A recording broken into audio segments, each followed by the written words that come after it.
already. Disappointing. I had hoped you would dissolve into sea foam or sediment. That would have been clean. A swift undoing. No lingering. No suffering. No need to acknowledge you at all. But here you are, still breathing, still trembling, still trying. Do you even understand what has happened to you? No, of course not. I felt you break, you know. When my body collided with yours, I felt the way your fragile bones cracked beneath my grip as I dragged you down. So easily, so inevitably, like a seabird's hollow ribs crumbling under a closing fist. I barely needed to squeeze. You were fighting even then, as if you believed you had a chance. It was almost admirable how hard you fought. Almost. I wonder if you remember it, even in pieces. The way your ribs cracked and your chest caved in when the pressure took you. The way your limbs twisted wrong as I pulled you deeper, deeper, until the weight of the sea made you nothing but a delicate collapsing thing. You made such awful little sounds, the ones that slipped past your lips before the water filled your throat. Panic, pain, and then silence. But your body did not understand the roar of such silence. Even when you had no breath, your hands clawed at me. Your nails scraped against my flesh. Pathetic little efforts, barely worth noticing. You were not fighting me, were you? No, you were fighting the dark, as if you could stop it from swallowing you whole. I carried you far before you stopped moving, before your struggling became little more than instinct, twitching against the inevitable. I expected you to die long before we reached the trench, but you clung to life so stubbornly, so uselessly. And so I carried you further. I could have let you sink into the dark. I should have. That would have been the correct thing to do. To let the tide take you. To let you drift like whale fall, to where bones of lost things crumble to sand and sediment. But I did not. Instead, I brought you here. I pushed you to the shore of this little grotto to let the water mend what it had broken. You would have been torn apart without that kindness. The abyss is not kind to broken things. It does not grant them peace. It only consumes. Yet here you are, alive, if you can call this living. Does it hurt? Your ribs, your spine, your arms. Does it hurt feeling them slowly knit back together? Feeling the sea stitch you back into a shape it has already unmade? It should.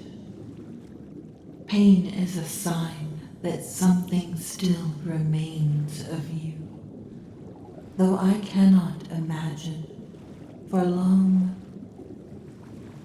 Look at you, pathetic, trembling, still clutching at your form like a fool who believes they have control. You are weak, small, delicate, inconvenient.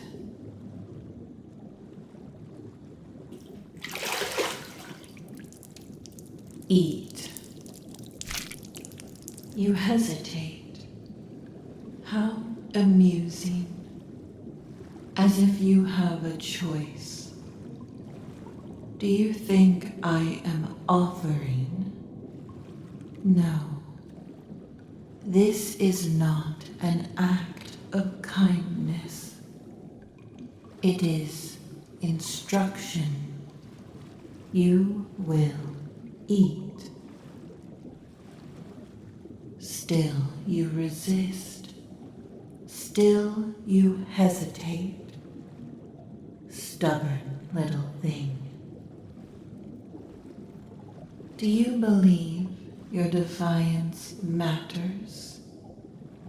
That if you hold out long enough, if you fight hard enough, you might make this into something it is not?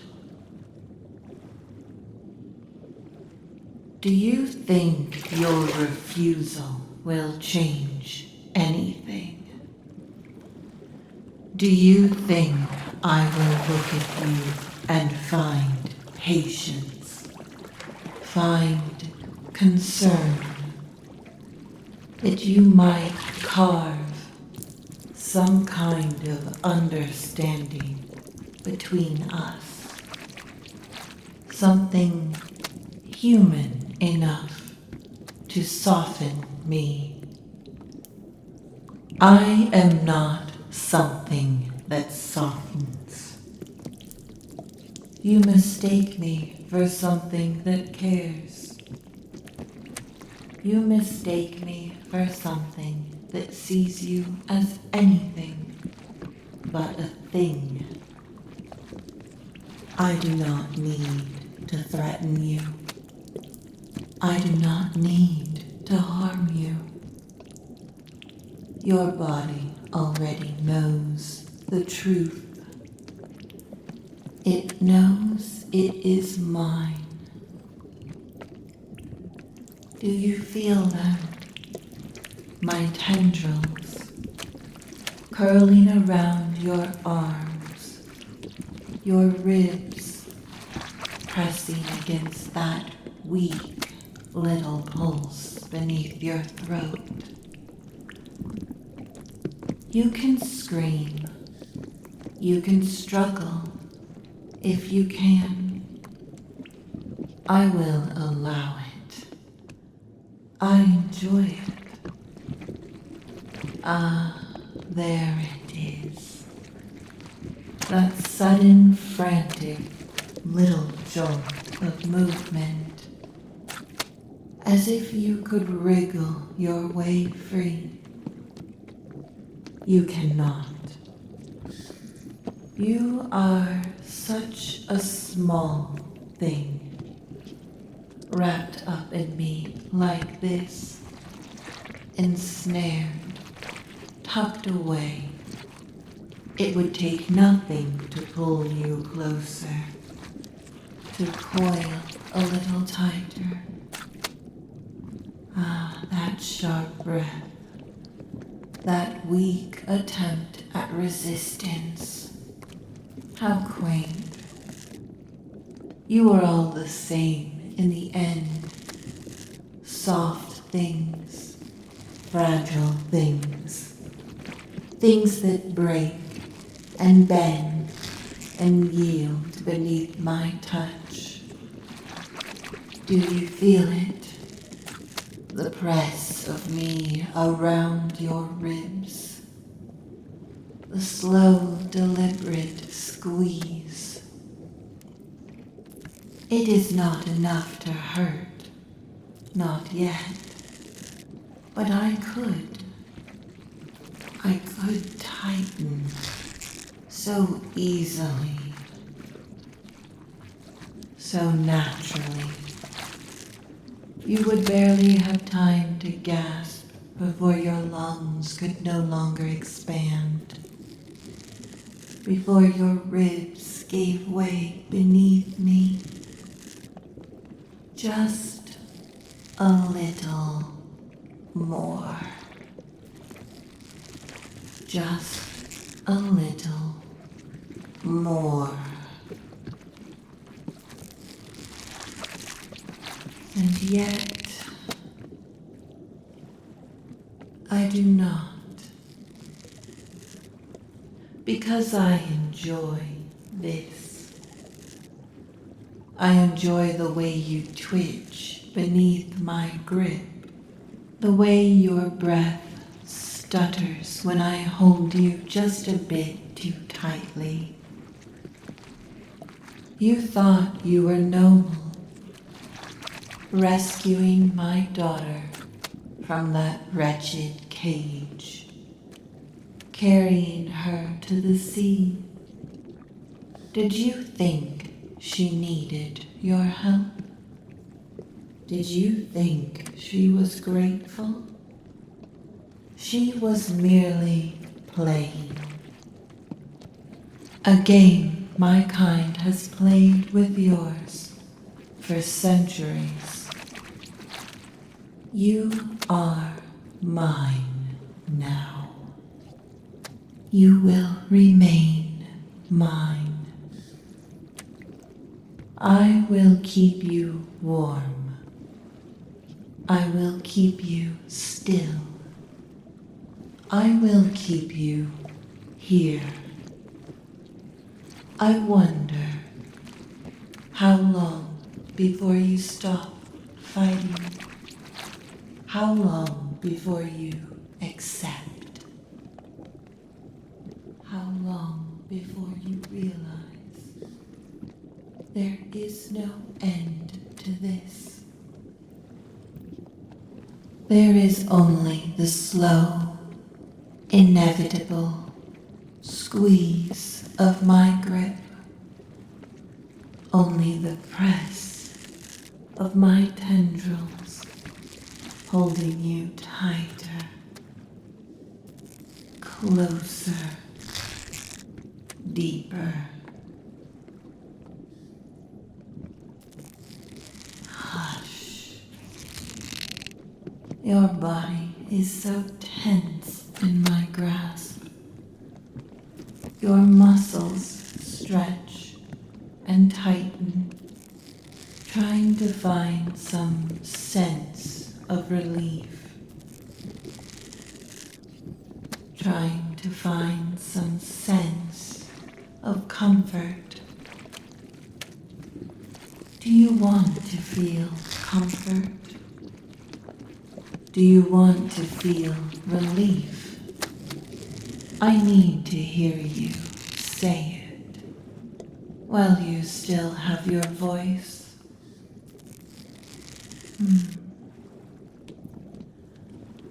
How unexpected. I was not certain you would agree. I may be a creature of the abyss, but there is no pleasure in toying with unwilling prey. I can feel your breath quickening now. Your ribs expand and contract against me in short, shallow bursts. Your pulse flutters beneath my touch, and I will touch. I will toy with you. I will adjust. I will explore. I will handle you as I please. You are merely specimen to be examined. Look at you. Look at what you are now. No longer a person, just a shape. A vessel for my touch. A thing to be positioned however I see fit. I lift you slowly, my tentacles tightening and unwinding in a rhythmic wave, pulling you up, up, up, until there is nothing beneath you. No surface, no weight, no grounding. You are suspended, weightless, drifting, nowhere and everywhere at once. You twitch instinctively, but there is nothing to struggle against. My tendrils wrap and tighten and hold. Every motion you attempt is caught, controlled, redirected. Ah, yes. I feel you realizing it now, that there is no escape, no difference between the water and my grasp. There is only me. You belong in my hold, so I will keep you here. There, that delicious little gasp as my limbs pulse around you, squeezing and loosening, then squeezing again. I play with your space. One moment you are floating, and the next you are being compressed, enclosed, surrounded completely. I do enjoy this, the slow, rhythmic, pulsing, pressure, holding, releasing, holding again, just tight enough to make your lungs labor, to keep you focused on me. Every breath you take, I control. Every shift of your body, I dictate. I can make you so much smaller. That delicious little twitch as I coil you tighter, folding you inward, pushing your limbs into the spaces I choose, so easily compacted, so easily rearranged. You are not yours anymore. You are mine, to be shaped, to be positioned, and you look so much prettier like this. The last one struggled longer than you, fought me, screamed into the water until their throat could make no more sound. That coarse grit on the floor of my grotto is all that remains of the little things I bring home.